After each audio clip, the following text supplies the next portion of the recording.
Good. All right, Mark, first of all, hello, and I appreciate you doing this, by the way. I'm just going to show you how to take this band off and change this window out. I will say that the kiln you're looking at obviously is going to have a lid on it.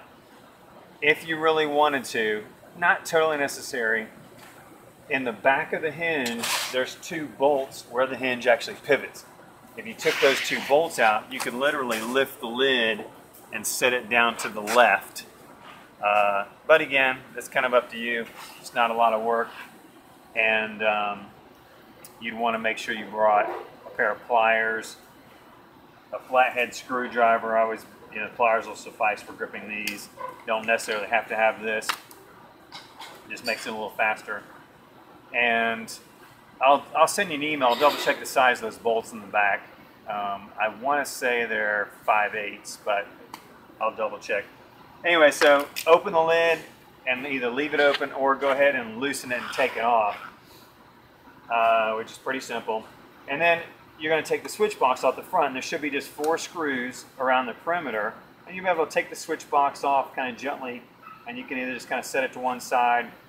I wouldn't just let it support its own weight with the wires that are there, but you'll figure it out. And by the way, I haven't mentioned this yet, but I'm sure you're going to do this. Unplug it first. But anyway, once you've exposed these buckles, you just loosen. You're going to loosen the top one quite a bit, the middle one not as much, and the bottom one just barely.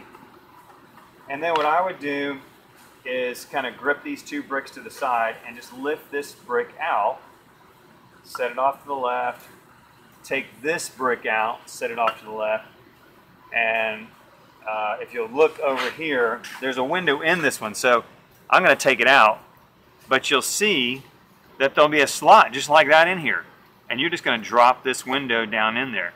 Now I have a little piece of fiber here that I've put down in this one. You really don't need this.